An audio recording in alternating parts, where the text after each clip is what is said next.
तो भाई आज की इस वीडियो में हम डिस्कस करने वाले हैं विद्युत धारा का तापीय प्रभाव। ठीक है, तो देखो इसमें क्या होता है, सबसे पहले हेडिंग ही बना देंगे, विद्युत धारा का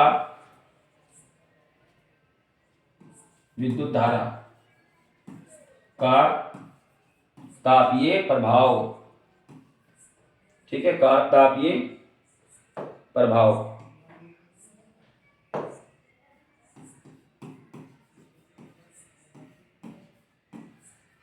ठीक है, इसमें क्या होगा भाई, इस पार्ट में हमारे पास दो चीजें होंगी।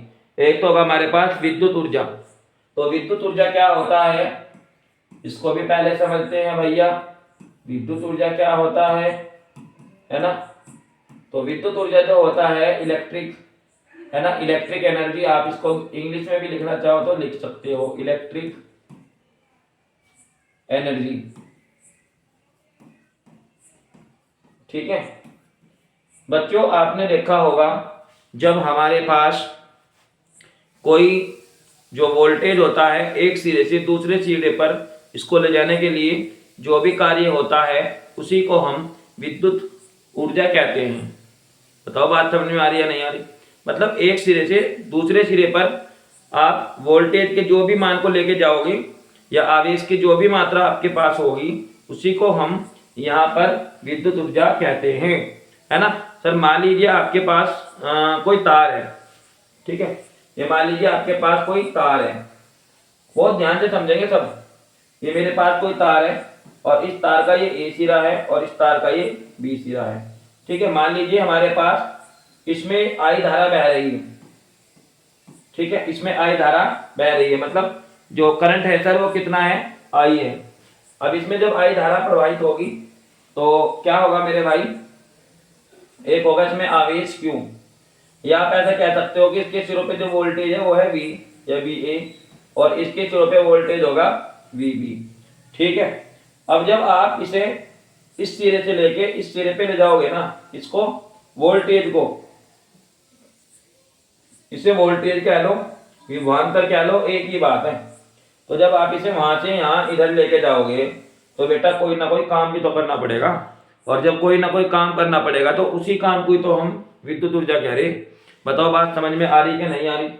तो मैंने कहा मेरे भाई क्या होगा, यहाँ पर जो हमारे पास कार्य है वो वोल्टेज के और गुणा आवेश के बराबर होगा। और आपको पता है सर इसका सूत्र जो होता है भाई वो v गुणा क्यू होता है, और इसका मात्रक जूल की यहाँ पर बात हम करेंगे। बताओ आपको ये क्वेश्चन समझ में आ रहा क्या। तो हमें यहाँ पे मात्रक समझने हैं। चलो मैं तुम्हें एक मजेदार बात और बताता हूँ। ठीक है, उस मजेदार बात को भी थोड़ा सा समझने की कोशिश करेंगे। देखो अगर कोई आपको यूं कहे, क्या कह दे कि अगर आपको कोई ये कह दे कि सर हमारे पास जो है क्यू बराबर आई टी है, क्या है आपके पास क्यू बराबर आई टी। तो देखो क्यू बराबर आई टी कैसे लिखेंगे आप, क्यू बराबर आई टी।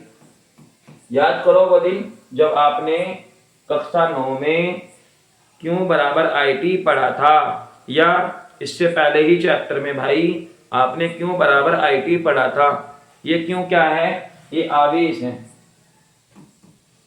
ठीक है, आवेश, और आई क्या है, विद्युत धारा है। यहां में लिख रहा देखो, जहां आई क्या है, आई है विद्युत धारा, और भाई टी क्या है, टी है समय। ठीक है, समझ में आ रही इतनी बात। अच्छा, ये तो हो गया हमारे पास आवेश। अब अगर मैं इस आवेश के मान को वहां पुट कर दूं, वहां रख दूं, तो आप क्या देखोगे, तो भाई आप देखोगे W बराबर V गुणा Q का मान है आई टी। तो मैं यहाँ आई टी रख दूं, कोई दिक्कत नहीं है। एक सूत्र इसका ये बन गया। ठीक है, एक सूत्र इसका ये बन गया। अच्छा, एक चीज और बता रहा मैं आपको, बहुत मजेदार बात है। अगर आपको कोई यूं कह दे कि जी ओम का नियम भी तो है यहाँ। ओम का नियम क्या है, ये जो वोल्टेज आप देख रहे हैं ना, इसे आप क्या कर सकते हो, इसे आप वोल्टेज का जो फॉर्मूला है सर V बराबर आई आर, है ना। आपको ने ओम का नियम पढ़ा होगा। तो क्या होता है, कि जैसे जैसे आप वोल्टेज बढ़ाते हो वैसे वैसे धारा का मान भी बढ़ता है। और इसके लिए कुछ कंडीशन है सर। कंडीशन क्या है कि भाई अगर भौतिक अवस्था नहीं बदल रही, भौतिक अवस्था जैसे ताप, दाब, आयतन, अगर इस तरह की चीजें नहीं बदल रही हैं तो हमारे पास जो वोल्टेज होता है वो करंट के समानुपाती होता है। ठीक है, इसी को ही तो आप ओम का नियम कह रहे हैं, बताओ कह रहे नहीं क्या? ठीक है, जैसे मान लो आपने देखा होगा अगर आपके यहाँ घर में वोल्टेज नहीं है ना तो पता क्या होता है, गर्मी के दिनों तो आपने देखा होगा, और नहीं देखा तो देख लियो यार। तो इसमें क्या होता है कि जब ज़्यादा गर्मी होती है और लाइट लॉन्ग टाइम आ रही हो तो बेटा ये जो पंखा आपका है ये बहुत धीरे धीरे घूमता है। उस दौरान आप ये समझते होंगे या दोस्त या गाड़ी जो भी आप कह रहे वो किसे देते होंगे, बिजली वालों को। यार इन्होंने बिजली वालों ने पता नहीं क्या फजीता कर रखा है ना। लेकिन बेटा ऐसा नहीं है, ये सारा का सारा खेल ताप का मतलब है विद्युत घटना है। किसकी? विद्युत घटना है किसकी? भौतिक गुण पर डिपेंड है जो, है ना। जैसे कि अभी बताया ना मैंने आपको, क्या बताया कि अगर भौतिक घटना ना बदल रही हो जैसे ताप, दाब, आयतन, ठीक है। अच्छा आपने ऐसा भी देखा होगा कभी जब बारिश हो रही हो तो लाइट बहुत तेज आती है ना। तो आप ये ना सोचियो कि लाइट वहां से भेजी जा रही, ऐसा बिल्कुल नहीं है। होता क्या है कि जब हमारे पास ताप घटा रहेगा ना, कम रहेगा, तो ओम का नियम वगैरह भी ठीक ठाक तरीके से काम कर सकता है। भाई वोल्टेज बढ़ेगा तो भाई का मान भी बढ़ेगा। लेकिन ये सब तो नॉर्मली बातें हैं बहुत ज्यादा, ठीक है। अब आप इसको समझो, मैं जो कह रहा, ये जो V का मान है ना आपके पास, तो V बराबर क्या रख सकते हो, आई आर रख सकते हो। तो बेटा यहाँ आप V की जगह आई आर रखो तो क्या मिलेगा आपको, देखो जरा ध्यान से। W बराबर V का मान रख रहे आप आई आर और गुणा आई पी, ये जो तू है। अब क्या करेंगे, अब कर दो आप आई पी गुणा आई में करो तो आई स्क्वायर, और ये आर जुगा तो और ये टी भी जुगा तो, एक सूत्र मुझे ये मिल गया। ठीक है भाई, बात समझ में आ गई। इन्हें समीकरण का नाम देते चलो, ये एक हो गया, ये दो हो गया, और ये हो गया आपके पास तीसरा नंबर। अच्छा किसी सवाल में अगर ऐसा हो जा, किसी सवाल में कैसा हो जा कि अगर मान लो तुम्हें दे दे, वो तुम्हें दे दे आई का मान दे दे और बी का मान दे दे, है ना, तो ये तो फजीता हो जाएगा। तुम एक काम भी कर सकोगे यहाँ, अगर तुम एक काम ये कर सको यहाँ पे, ठीक है, एक काम ये कर लो यहाँ कि यदि भाई V बराबर आई आर हो तो I बराबर क्या हो जाएगा बताओ, I बराबर V बटे आर। बताओ ये इतनी बात समझ में आ रही क्या? जब I बराबर V बटे आर होगा तो भाई आप I की जगह ये V बटे आर रखोगे, ठीक है। तो मुझे सूत्र मिला W बराबर I का मान कितना आया, V बटे आर आया, तो आप आई स्क्वायर की जगह, देखो यहाँ ध्यान से, आई स्क्वायर की जगह क्या रखोगे, ये रखोगे। लेकिन इसका स्क्वायर आ रहा तो इन दोनों का भी तो स्क्वायर करना पड़ेगा फिर। तो देखो रख रहा मैं V बटे आर और गुणा आर पर इसका स्क्वायर भी है, क्योंकि जब आई का स्क्वायर होगा तो इन दोनों का भी तो होगा, नहीं होगा। और आर आपका झुका तो है, आर आपका झुका तो है, टी भी आपका झुका तो है, ठीक है जी, ठीक है।